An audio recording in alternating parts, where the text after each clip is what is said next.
Moments Podcast. Thanks for tuning in and making a choice to see God is still alive and at work changing people's lives. This is a show filled with stories of grit and gratitude to inspire you to never give up no matter what comes your way. And now, here's your host, Kimberly Stevens.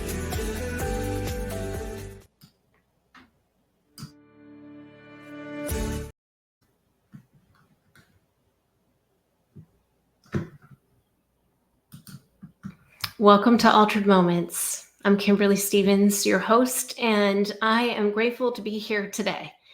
Last night we had a hurricane that came through Florida, and I'm so grateful that my home was very minimally damaged, and my heart is just breaking for people who are still in the path of this storm and who have suffered great loss. It truly is an altered moment in our lives. Well, what is an altered moment? An altered moment is the moment when the alter, A-L-T-A-R, of God meets the verb, A-L-T-E-R, to change. And when we are changed by God, it is a moment that we remember for the rest of our lives. And it is my prayer that by bringing stories to light of people's altered moments, that everyone listening will have greater eyes to see and bigger ears to hear where God is working in their lives. Today we have an amazing lady. Her name is Mia Deneen. She is going to share her story. She's coming to us from Atlanta. Let me bring her to the stage. Mia, welcome. Thanks for being here. Hello, Kimberly. Thank you so much for having me. I am so grateful that both of us had internet and power and that we were able to be here today. Yes, that is a miracle. It is. I know Atlanta got hit pretty hard. And how was your family during the storm? We are great. My daughter, who lives in the in North Atlanta, was able to come back home, and we were able to hunker down together. My son is just south of Nashville, and the storm at the last minute took a turn and missed him. So, we have been immeasurably blessed. Oh, I'm so glad to hear that. Mm-hmm. I know last night they were talking about how it was going to hit Florida and then it was going to just devastate Georgia and Atlanta. And so it is a miracle that we're both here today. Yes, it is. It is. So for everyone listening, Mia Deneen, you can find her on Spotify and Instagram, Deneen, D-E-N-E-E-N, and Mia is M-I-A. So it's Mia Deneen. She is a mom. She's a singer-songwriter. She's an author. And her book has a little bit to do with the altered moment that she's going to share today. Mia's book is called God's Work: How I Overcame Food Addiction Through, remind me the ending. Through the power of God. Through the power of God. The same way we came through the hurricane. Absolutely. Yeah, absolutely. Well, tell us a little bit about your book. Tell us a little bit about what you do in Atlanta, and tell us a little bit more about Mia. All right. Well, I am Mia Deneen. I am a wife of 23 years and a mother of 3. We are blended, so we have 5 altogether. But my 3 are age 21, 19, and 13. I'm a homeschool mom of 15 years, and I'm also a singer and a songwriter and a speaker, and just recently became an author by the grace of God. Congratulations. Thank you. And you have a copy of your book there? Yes, I do. My book is called God's Work: How I Overcame Food Addiction Through the Power of God. And where can we find your book? This book is available on Amazon. Awesome. Yes. Okay. Say the title one more time. God's Work: How I Overcame Food Addiction Through the Power of God by Mia Deneen. Awesome. Awesome. Awesome. So, what inspired you to write your book? And you said recently. So, when was it published? 2023. So this book just came out. Um, Awesome. and the inspiration to write the book, I definitely just have one word answer, and that was God.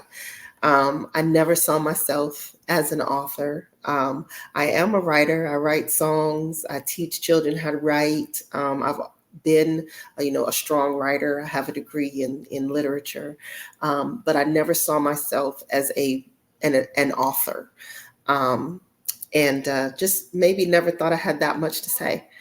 But I do specifically remember sometime in about the year 2020.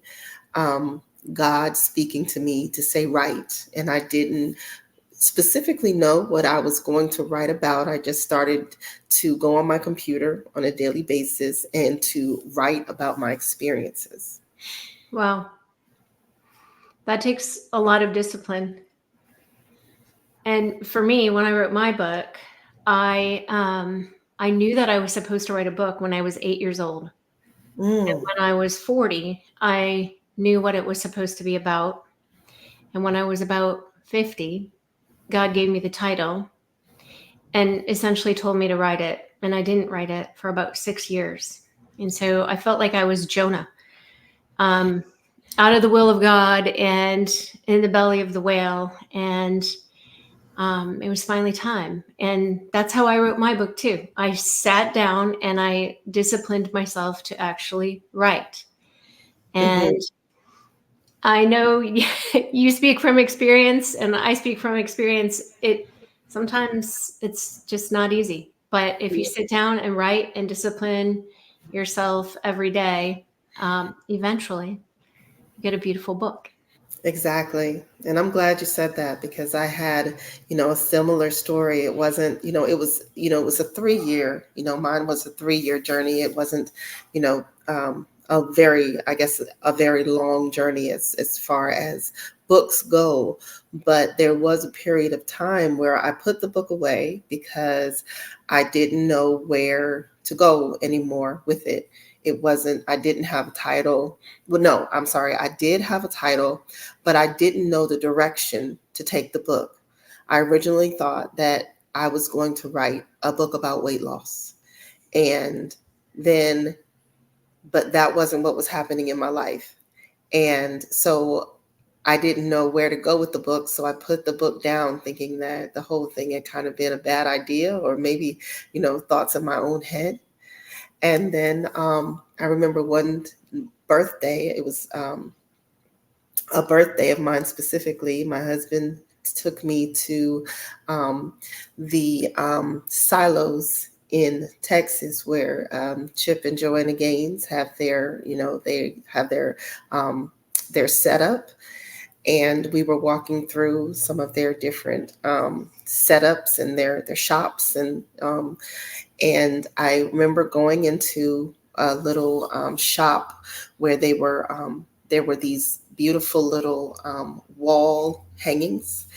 And I walked in, and one of the wall hangings said, "Your story matters."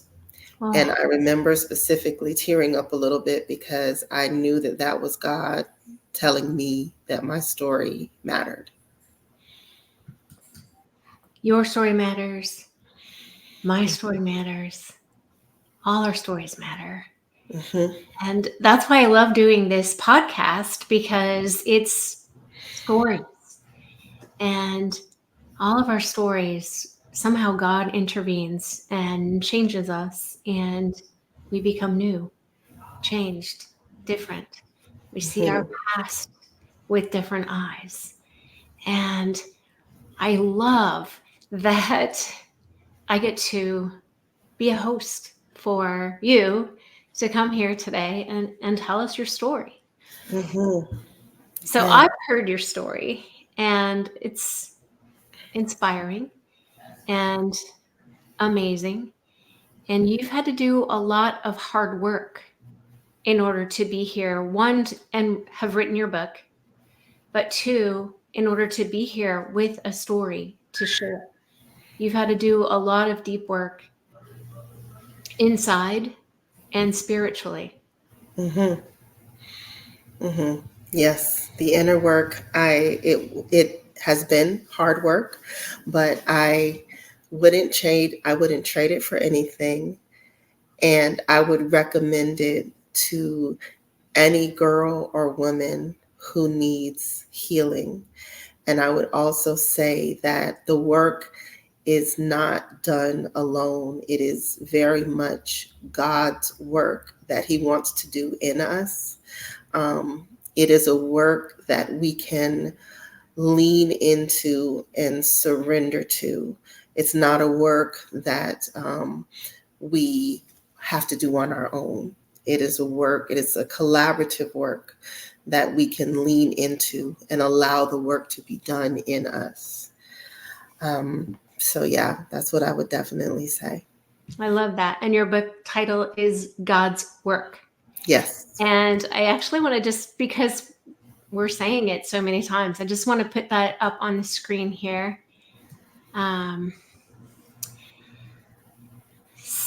So hopefully everybody sees Mia Deneen, Miadeneen, and she's on Instagram, Facebook, and Spotify. And her book, God's Work, is available on Amazon.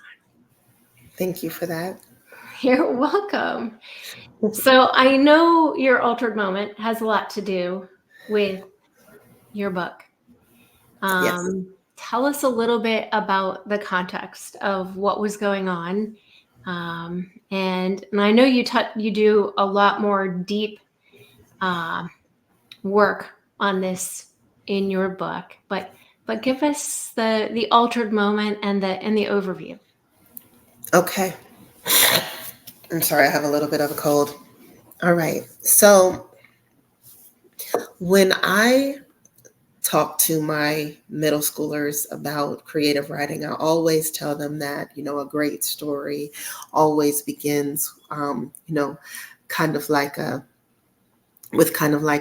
one, event that kind of, is the catalyst for everything else.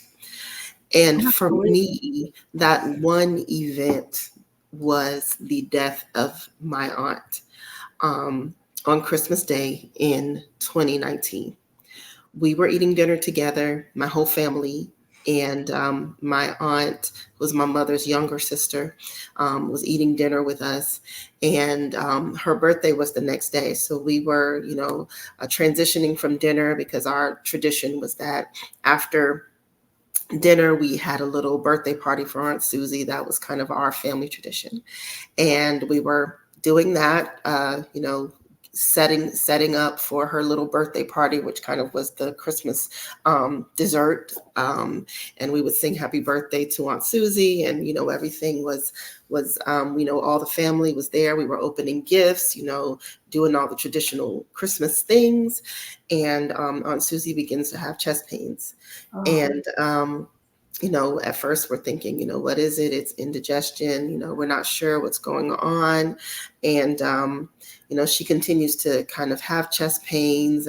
Things start to transition, and we call the ambulance. And the ambulance comes, and they take her out of the home, and she's conscious, and we're talking, and I'm telling her, hey, I love you. I'm giving her a blanket, as she's having to go get into the ambulance. I'm telling her, man, I'm sorry you have to go to the hospital on your birthday, but I'm gonna clean up Christmas dinner, and I'm gonna come and meet you at the hospital, and we'll make the best of it.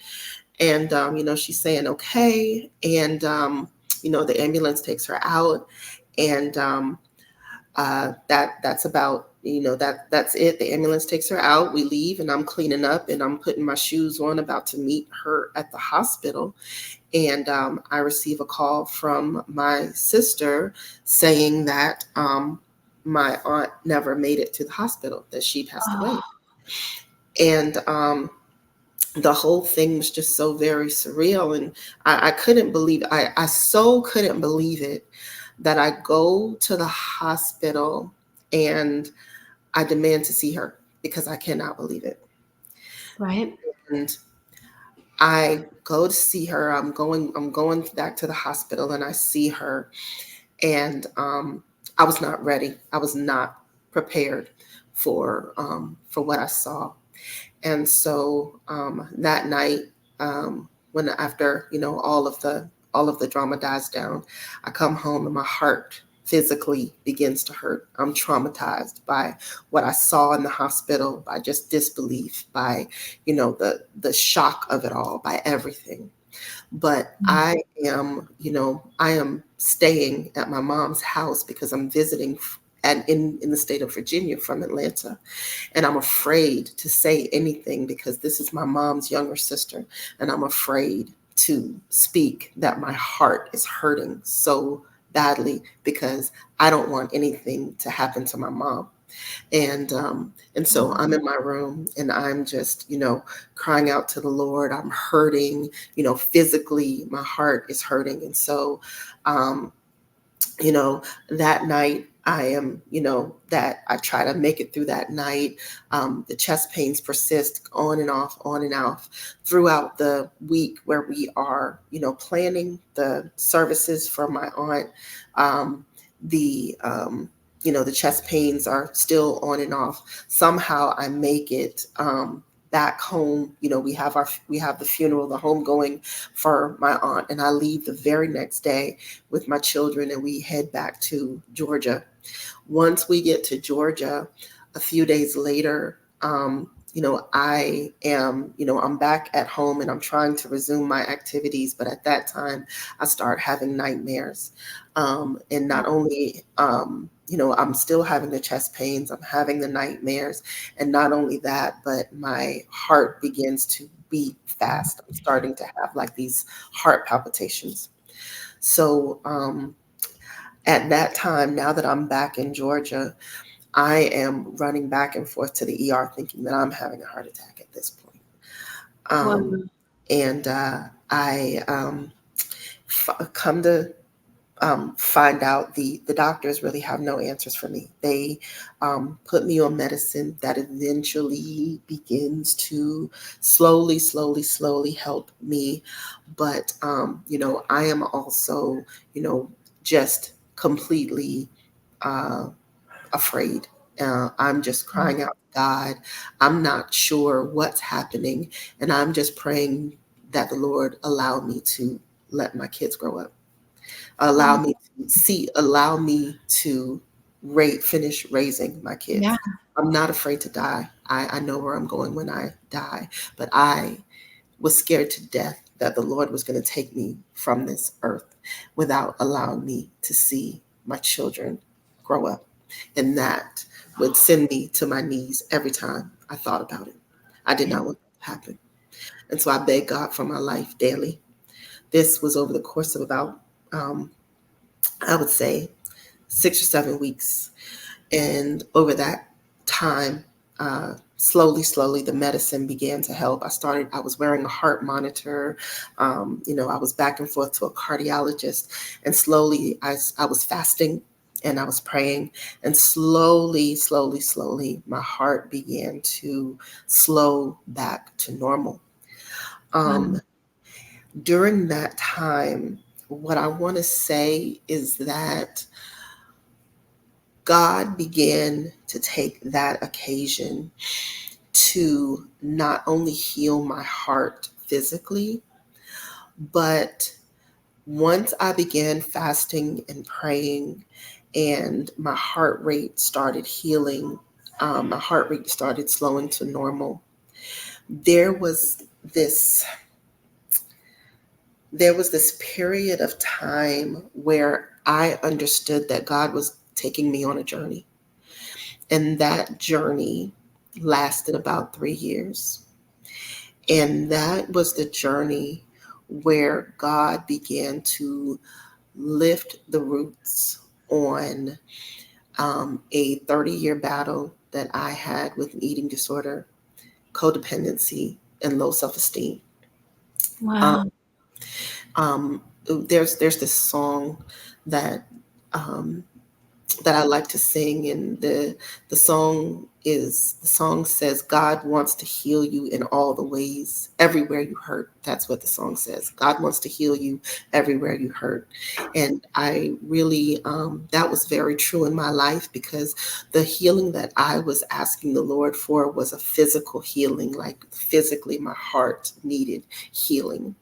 But not only did he heal my heart physically, but he went in deep, and he took me on this journey to heal my heart physically, emotionally, spiritually, in ways that I had not even asked for, not at that time. Um, See, I had had a very long history of dieting from the time that I was formally dieting from age 12. I was in Weight Watchers from age Wow. 12, but I was dieting probably from age 6 or 7. I had been told from about 5 or 6 years old that something was wrong with my body. I was fat, I was overweight, I was ugly. And that, and what I understood that to mean was that something was wrong with my body, and that made me wrong. That meant something was wrong with me, not just something was wrong with my body, but that I was my body, and that meant something was wrong with me. And so I really spent my life trying to change my body through dieting, exercise, wanting to be thinner, wanting to fit into this thin ideal. And then, but when I wasn't dieting, I, had this I had a very difficult relationship with food, where I felt like if I wasn't dieting, I couldn't get enough of it. Because I was also using food as a friend. Um, and so it was like this love-hate relationship. And also because I never felt like I was enough, I would, try to make up for all the ways that I lacked with all kinds of people pleasing and codependency in my, platonic and romantic relationships, because I didn't feel like my body was enough. I didn't feel like I was enough. And, those things chased me from childhood into adulthood, and showed up in the workplace, in my career, in my marriage, in the ways I dealt with, in friendships, in everything I did, in the way I saw myself as an individual. Um, and so really God went in and began to pull the roots of all of that, because I really thought that the answer to my problem was that I needed to lose weight, and that I was just a failure because I couldn't do that. I couldn't lose the weight, Wow. at least not for any length of time. But God began to pull the roots to all of that to tell me that my losing weight was me wanting to lose weight was just a symptom of all of the lies I had believed about myself from 5 years old. The lies that I had believed that my body was wrong in the first place. The lies that I had believed that my body wasn't God's workmanship in the very first place. Mhm. And so that was um, new information for me. The fact that my body and who I was as a person, my personality, my nose, my hair, the way I relate to people, my heart, everything about me was exactly how God wanted it, and that I was exactly the way God wanted me to be, and that God loved me and was pursuing me as me, and I didn't have to change, and I didn't have to um, lose weight, and I didn't have to be different to be loved by God. Um, there was this one time when I was going through this process that I imagined myself coming before the throne of God. And as I was coming before the throne of God, I was placing my hands over my stomach and over my waist, because I was telling Wow. God, I'm so sorry. I ruined my body. I'm so sorry, God. I'm so sorry. I'm so sorry. And I remember I imagined in my imagination, God removed my hands from my body, and he showed me, he said, you are exactly who I wanted you to be. This is exactly how I made you. This is exactly what I wanted. And I couldn't, and I almost didn't understand him at first. I was like, no, this is, I ruined my body. I did this to myself. How could you love this? And he said, you are exactly who I wanted. And that was the type of romantic love that God showed me. And that was my altered moment. That is, I'm over here crying behind backstage. And the verse that just keeps coming to mind as you're talking is, you are fearfully and wonderfully made. I am fearfully and wonderfully made. We are made in the image of God. And before we were born, He knew us. And He created every cell in our bodies to reflect Him in His image, His glory, His beauty. And amazing that we struggle to see that in ourselves and others. And as you were talking, I was thinking,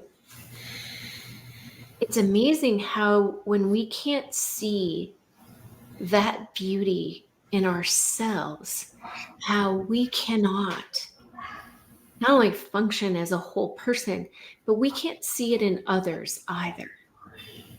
And so we live in this world where we're really limited in our vision, in seeing God's glory here on earth. And so 3 years you worked on pulling out the roots of things you learned when you were 6 and 5 and through your teen years. Yes. What does pulling out the roots look like? Easier said than done, I know. Absolutely. Absolutely.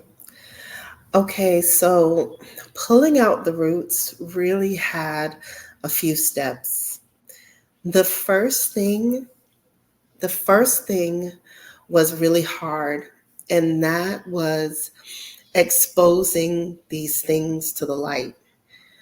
And part of writing my book was my attempt of exposing these things to the light, to say, um, yes, I struggle with eating disorder. I am a believer. I am a mom. I'm a wife. I'm a professional, but I have struggled with these things. I've struggled with codependency. I've struggled with low self-esteem. And so exposing that to the light, because really, when we keep these things in the dark, that is where the enemy likes us to keep our secrets and our shame. Yes. Shame loves to grow in places where light can't go. Yes. And the Lord wants us to be able to expose things to the light, because when we can expose them to the light, that is where God can do His amazing work, in the light. And also, when things are exposed to the light, we can see it for what it is and not just for what it seems like it is. Because when we see it for what it is, we know that we're not alone. We know that all things are work outable. We know that things are I like that word. yeah. We know that things are conquerable. We know that there's light at the end of the tunnel. There's so many things that we can learn when we are, when we come out of the darkness and expose things to the light. So that's the first thing. That was a hard step, because, I was the leader in the church. I, led a praise team for over 12 years. And the ladies who I was meeting with 2-3 times a week didn't know what I was dealing with. My husband did not know what I was dealing with. My children did not know. My mother did not know what I was dealing with. And so I had to tell everybody that this is what I had gone through, and that I had been going through it, since, elementary school, middle school. Wow. And so that was a hard thing to do, but I had to do it, because I know that hope could come from it, and that someone could be helped if I just had the strength to be transparent, and that I could get healing for myself and other people through my transparency. So that was the first thing. That Amen. was, but the second thing all really had to do with acceptance. So accepting, the first thing was, what I spoke about when I said I had to accept God's love for me. And I thought I had done that because I was a Christian. I had been saved since I was about 13 years old. But I had never fully accepted that God loved me just the way I was. And I had to fully accept God's love for me, that his love is so lavish and so romantic, that, his love for me was that, I was his workmanship, just like it says in Ephesians 2:10. And that's where the title comes from, God's work, that I am his workmanship, like I'm his masterpiece, like Yeah. he created me on purpose, for a purpose, every part of me.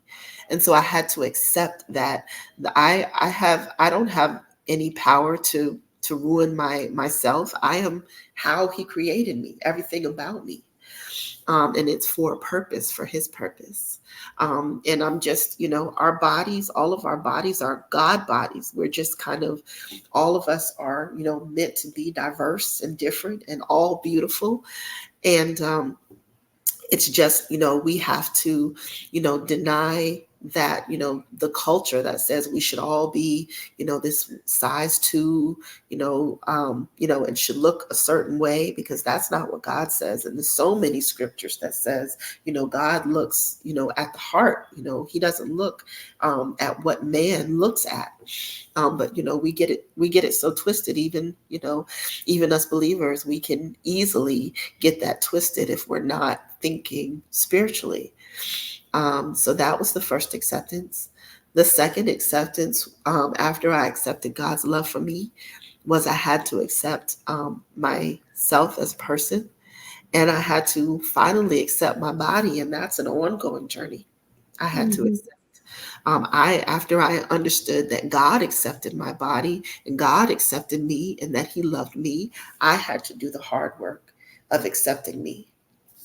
And so, those were, kind of the steps that God took me through to take me into this greater level of freedom. And so, it's just those practical steps. Like, I wake up and I thank God for my body and the things that my body can do. I bless my life.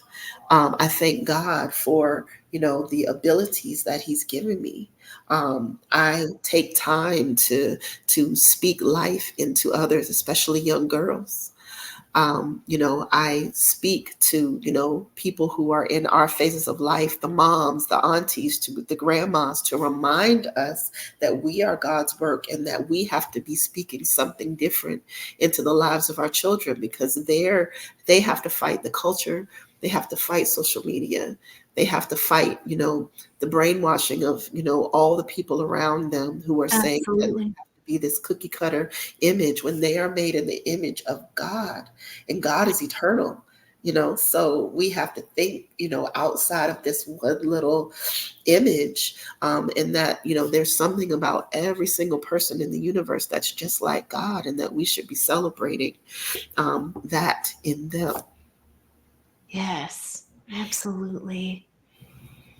And I think it's really hard because we are taught to compare. And we are taught at a very young age that certain things are lovely and certain things aren't. And it's just our culture, as you said, it's our society. Um, I think social media makes it nearly impossible to not compare.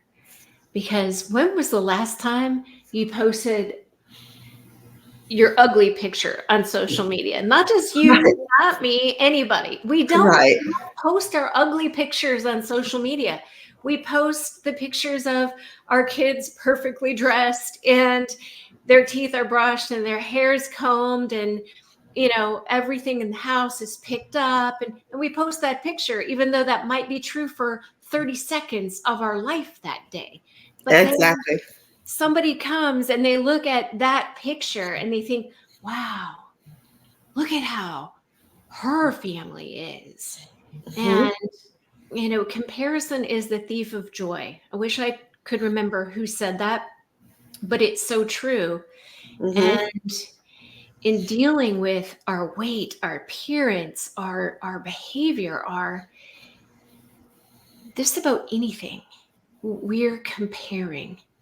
And Mhm. comparison is the thief of joy. And really, truly, God's standard is so different than the standards that we grew up as societal norms believing. Mhm. And wow, I mean, our culture, I just think, robs us of so much joy and robs us of the ability to see God's glory in each and every person. It's true. Yeah, well, your story is amazing. And I know there's so much more that we did not have time to even touch. So that's why we need to get your book. Tell us the title again. It's God's work, how I overcame food addiction through the power of God. And just look for the little broken heart made from a cookie that Oh, has a significance in the book. So definitely check that out, pick it up. You won't be sorry. It's a quick read. Most people say they read it in a sitting. If you're a nice. reader, you'll read it in a sitting. So yeah, definitely pick that And up. find you on your socials, Mia Deneen, Deneen, for anyone who is just listening and not seeing. And then, I have just one final question for you, Mia. If you now, with the wisdom that you've learned, that I know is still in process, had advice to give back to yourself when you were 5 or 6 or 16 or in your 20s, really struggling through that, what could you say now as yourself now to her that might have helped? I would definitely say that I would tell a young girl who might be going through some things, maybe at school or, struggling seeing, things on social media or, in the media in general, you know, that, there is an agenda. I just really would love to speak on the fact that there is an agenda out there that profits on young girls feeling shame and confusion. And the earlier young girls learn to reject that agenda and Yes. to understand their beauty and to stand on their own 2 feet, then I think that we could, possibly um, feel a lot better, do a lot better, know a lot better. But I think that, some of us, I know for me, I didn't understand about, the agenda that was, put out there, to make money off of my insecurities and my It's shame. implied in everything. Right. I didn't understand, that this was set up, for that purpose. And if I had known it, then maybe I could have played the game a lot smarter. Uh, Hmm. but I want the younger, the better for young girls to be hip to that. I want us moms to be preaching a different message to our children than what they're hearing at school and in the media. Yes. And just educating them on their beauty, educating them on their uniqueness, educating them on what the word says about them, so that they can have tools to fight against diet culture, this beauty culture, this comparison culture, all of this stuff that's set up to profit on their insecurities and their shame. Really Yeah. would. Yeah. Well, thank you so much for taking the time to share your story and to encourage us to bring our darkness to light and to allow God to heal those things that we keep hidden away. And that truly is an altered moment. It's an altering moment. It's an altered moment. It is ongoing and Absolutely. necessary. And Mia Deneen, you are amazing. You are fabulous. You are beautiful. You are fearfully and wonderfully made. And I just hope you leave here feeling encouraged. I know your story will inspire others to stop comparing and to see they are created in the image of God. And in doing so, see where God is working in their lives to bring them free from that destruction. Mm-hmm. Absolutely. Thank you so much for having me. I'm so glad that we got a chance to do this, and you just have a wonderful and blessed day. And you too, my new friend, Mia Yes. Deneen. Thank you. Thank for being you. here.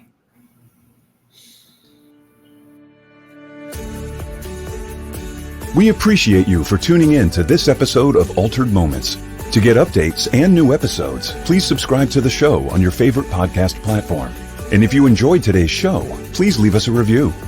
Until next time, remember, never give up.